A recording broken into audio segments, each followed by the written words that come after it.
السلام علیکم ناظرین، پہلے تو معذرت کہ آپ سے کافی دنوں بعد ملاقات ہو رہی ہے، لیکن اب روٹین میں ملاقات ہوا کرے گی، ویلوگس ہوا کریں گے۔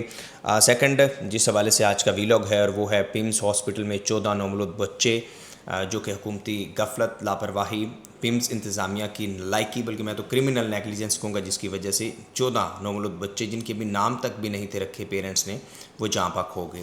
اس کے اوپر ہم انالیسس کرتے ہیں۔ یہ دو چیزیں ہیں، یہ دو ویڈیوز ہیں، اور جب یہ دو ویڈیوز آپ دیکھیں گے تو آپ کو واضح ہو جائے گا۔ پہلی تو یہ ویڈیو ہے، یہ دیکھیے گا کہ کس طریقے سے جو ہے وہ بچوں کو نکالا جا رہا تھا۔ یہ پیمز ہاسپٹل ہے، یہ فیڈرل کیپٹل اسلام آباد ہے، اور جب فیڈرل کیپٹل اسلام آباد میں اس طریقے سے بچوں کو نکالا جا رہا ہے، خود جو ہے وہ شہری، یہ ذرا دیکھیں، اگر آپ غور سے دیکھ سکے تو شہری جہاں خود اپنی مدد آپ کے نکال رہے ہیں، تو یہ اسلام آباد کی صورتحال ہے، تو پھر ہم تونسا میں کیا ہوتا ہوگا، صادق آباد میں کیا ہوتا ہوگا، اس کا تو اللہ ہی حافظ ہے۔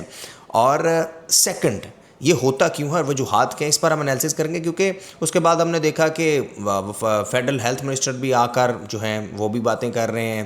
اپوزیشن پیپلز پارٹی، ستم ظریفی یہ ہے، پیپلز پارٹی بھی جو ہے کہہ رہی ہے جی کہ ہیلتھ منسٹر ریزائن دے اور یہ کرے اور وہ کرے، جو خود جن کے ہاں پوری سندھ گورنمنٹ ہے، سندھ حکومت ہے، اور گل پلازا کو گزرے جو ہے وہ ابھی کچھ دن ہی ہوئے ہیں، تو یعنی کراچی میں گل پلازا میں واقعہ ہو گیا، سانحہ ہو گیا، پی پی اس کے اوپر ایک اور ان کا رویہ ہے، اسلام آباد میں ہو گیا تو یہاں پر اور رویہ ہے، یعنی سیاست کی جا رہی ہے۔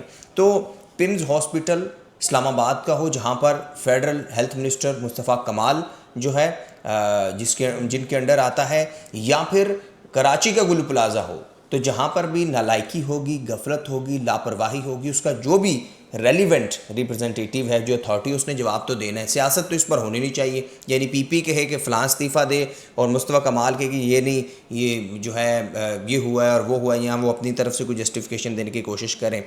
ریزائن یہ ایک روٹین ہے نا، یعنی بڑے سے بڑا جب پولیس کی نیگلیجنس ہم دیکھتے ہیں تو وہ ایس ایچ او کو ہٹا دیا، ڈی ایس پی کو ہٹا دیا، انکوائری بنا دی، کمیٹی بنا دی، یہ تو روٹین پریکٹس ہے، تو اس سے تو کبھی بھی مسئلہ حل نہیں ہوگا۔ 14 بچے جاں بحق ہوئے ہیں، جان سے گئے ہیں، 40 بھی چلے جائیں گے تو کیا ہوگا؟ ہوئے ہیں، اس سے پہلے ہوئے ہیں 40، کتنے گل پلازا میں ہوا نا۔ اس پر بھی کیا ہوا ہے کہ سیکٹری جو ہے وہ سیکٹری صحت، اس کو ہٹا دیا گیا ہے، تو کیا اس کو ہٹانے سے مسئلہ حل ہوگا؟ ہٹانا ہے تو سب سے پہلے اس کو ہٹاتے جو ایگزیکٹو ڈائریکٹر پیمز ہے، جو اپنی غلطی ماننے کو تیار ہی نہیں ہے۔ اس پر ہم یہ جو وائٹ کالر ہے اور کس طریقے سے جو ہے یہ جو ہے عوام کا خون پسینہ نچوڑتے ہیں، اس پر ہم آگے کرتے ہیں ڈسکس۔ دوسری ایک پکچر، ایک تو یہ آپ نے پکچر دیکھ لی کہ کس طریقے سے بچوں کو نکالا جا رہا ہے، دوسری پکچر ہے جناب یہ والی، اور یہ موصوف ہیں کمشنر، ڈپٹی کمشنر۔ اب دیکھیں ذرا، یہ موصوف، آپ حیرت میں مبتلا ہو رہے ہوں گے کہ یہ پینٹ کوٹ ٹائی انہوں نے لگائی ہوئی ہے، تو ان کو شاید گرمی نہیں لگتی ہے، شاید یہ مری سے یا نتھیا گری سے کے ڈی سی ہے، نہیں اسلام آباد کی، اسی اسلام آباد میں جہاں آپ کو گرمی لگ رہی ہے۔ تو یہ ذرا کیا کہہ رہے ہیں، ان کی بات بھی سنتے ہیں، اور پھر وہ مائنڈ سیٹ، جس مائنڈ سیٹ نے پاکستان کو آج اس نہج پر پہنچایا، اس پر بھی ڈسکس کرتے ہیں۔ سنیے جی کیا کہہ رہے ہیں۔ میں کہتا ہوں کہ جب تک ہم لوگ نہ کر لیں، انکوائری نہ کر لیں، اس وقت تک کچھ بھی کہنا قبل از وقت ہوگا۔ ابھی تو ہم انکوائری کر رہے ہیں، بچوں کو بھجوا رہے ہیں، جو بچے فوت ہو گئے، تو یہ انکوائری کے بعد ہی ہم آپ کو بتا سکتے ہیں۔ اچھا سر، یہ بتائیے گا محسن نقوی صاحب، جب تک ہم انکوائری نہ کر لیں اس سے پہلے کچھ بھی کہنا قبل از وقت ہوگا۔ چلیں آپ انکوائری کر لیں، لیکن ایک چیز ہم ابھی کہہ سکتے ہیں، اور وہ یہ ہے کہ جس طریقے سے موصوف نے جو ہے وہ پینٹ کوٹ پہنا ہوا ہے، ہاتھ باندھے ہوئے ہیں، ٹائی لگائی ہوئی ہے، یقینی طور پر یہ چلڈ گاڑی سے نکلے ہوں گے، اور کوئی مسئلہ نہیں ہے، کوئی اعتراض نہ ہوتا قوم کو بھی، اور ہم بھی بات نہ کرتے۔ آپ پینٹ کوٹ پہنیں، آپ ٹائی لگائیں سخت گرمی میں، آپ چلڈ گاڑی میں بیٹھیں، شرط یہ ہے کہ وہ گاڑی آپ کی اپنی ہونی چاہیے، ذاتی ہونی چاہیے، میرے آپ کے عوام کے ٹیکس کے پیسوں سے، سرکار کے ٹیکس کے پیسوں سے نہیں ہونی چاہیے تھی۔ اب یہاں آ گیا نا فرق، یعنی اگر وہی پیسے جو اس موصوف، اور صرف اس ڈی سی کی بات نہیں ہے، ہر جو سرکاری آفیسر ہے، جو بڑا افسر ہے، ہمیں روڈ کے اوپر جو ہیں وہ سرکاری گاڑیاں ڈالے، کروزرز دندلاتے ہوئے دکھائی دے رہے ہوتے ہیں، اگر پیسہ یہاں صرف نہ کیا جائے اور وہی پیسہ اگر اس پیمز میں لگا ہوتا جہاں آگ بجھانے کے پراپر انتظامات ہوتے، فائر سیفٹی کے تمام انتظامات ہوتے، تو پھر یہ واقعہ قطعاً جو ہے وہ رونما نہ ہوتا، اور اگر ہو بھی جاتا تو ایک فائر سیفٹی کے انتظامات ہوتے ہیں نا کہ میکسیمم، لیکن یہاں کچھ کہنے کی یا کچھ بتانے کی ضرورت اس لیے نہیں ہے کیونکہ ہر پاکستانی جانتا ہے کہ ہمارے ہاں جو نظام کا ہیلتھ کا نظام ہے وہ کیسا ہے. اور صرف ہیلتھ کی بات نہیں ہے, سارے کا سارا نظام, وہ کہتے ہیں نا آوے کا آوا بگڑا ہوا ہے. تو جناب ضرورت تو اس امر کی ہے کہ اگر ہیلتھ منسٹر بھی ریزائن دے دے, سیکٹری ہیلتھ بھی ریزائن دے دیں یا آپ لے لیں تو کیا مسئلے حل ہو جائیں گے؟ مسئلے تو حل نہیں ہوں گے. تو مسئلے کیسے حل ہوں گے؟ مسئلے حل ہوں گے کہ جب آپ نے ایک پراپر نظام میکانزم بنانا ہے. یہاں پر تو بیچارہ جو عام شہری ہے اسے تو اسپتال جا کر اپوائنٹمنٹ تک نہیں ملتی. ہم جانتے ہیں نا کہ کس طرح سے لوگ کہہ رہے ہوتے ہیں جی کہ ہمیں فلاں جگہ اپوائنٹمنٹ نہیں مل رہی, ہمیں فلاں جگہ مسائل کا سامنا ہے, ہمیں وہاں جگہ جو ہے مشکلات کا سامنا ہے. تو آپ سب لوگ جانتے ہیں, تو کیا یہ حکومت نہیں جانتی؟ سب جانتی ہے.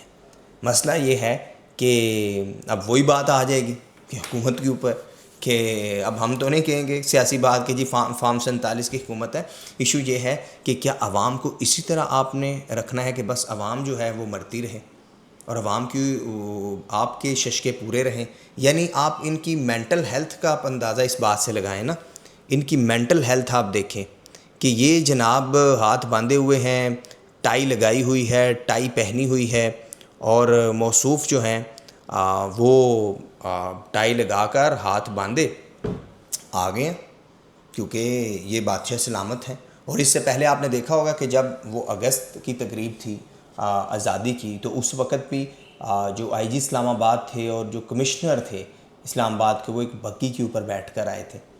تو یہ وہ مائنڈ سیٹ ہے, اس مائنڈ سیٹ کو نفی کرنے کی ضرورت ہے. یہاں پر جو ہے وہ ضرورت ہے کہ ہم کوئی فروٹفل سٹیپس لیں, کوئی کام کریں. جب ہم یہاں کام نہیں کریں گے تو پھر جناب کیا ہوگا کہ پھر وہی ہوگا کہ جو کچھ ہو رہا ہے.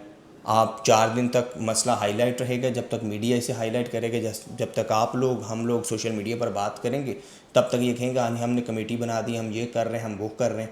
لیکن الٹیمیٹلی وہ جو بچے ہیں, اب وہ ماں کی میں ویڈیو آپ کو سناتا ہوں اگر مجھے مل جائے کہ اس ماں کے کیا جذبات تھے. وہ ماں جو تھی اس کے کیا الفاظ تھے کہ جس ماں کے بچے جو ہیں وہ چلے گئے تھے, جلس گئے تھے.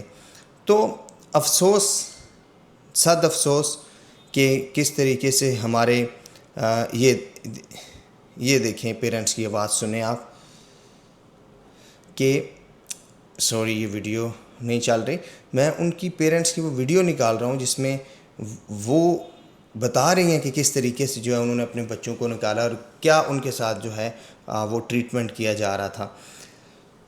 سو اس حوالے سے ہم صرف یہی کہہ سکتے ہیں کہ جب تک پراپر طریقے سے, وہ کہتے ہیں نا کہ ایک اگر نئی عمارت بنانی ہوتی ہے, سوری مجھے ویڈیو ملی نہیں ورنہ میں ضرور آپ کے ساتھ شیئر کرتا, جب تک ایک پوری عمارت کو گرا کر دوبارہ نہیں بنایا جاتا اور اس میں آپ نے ایک پروفیشنل ماحول نہیں رکھنا, تو جب تک MBBS کر کے ڈاکٹرز آتے رہیں گے CSS کر کے ایڈمنسٹریشن میں, جب کوئی انجینئرنگ کر کے آتا رہے گا CSS کر کے ایڈمنسٹریشن میں, تو کیا ہوگا؟ نہ اسے انجینئرنگ ہوگی اور نہ وہ ایڈمنسٹریشن ہوگی. اور جب تک یہ ششکے ہمارے غریب ملک ہیں, اور غریب ملک میں جب یہ فارچونر اور ڈالوں میں اور لگژری گاڑیوں میں افسران ہمارے اور آپ کے پیسوں سے گھومتے رہیں گے, تو پھر کیا تبدیلی آ سکتی ہے؟ آپ کی کیا رائے ہے؟ پمز کے حوالے سے میں کوشش کروں گا آپ کو اپڈیٹ رکھنا. ڈیلی ویلاگز میری روٹین کوشش ہے کہ کروں. آپ اپنے فیڈ بیک سے ضرور آگاہ کیجیے گا. Please subscribe this YouTube channel کیونکہ یہ آپ کا اپنا یوٹیوب چینل ہے. اللہ حافظ.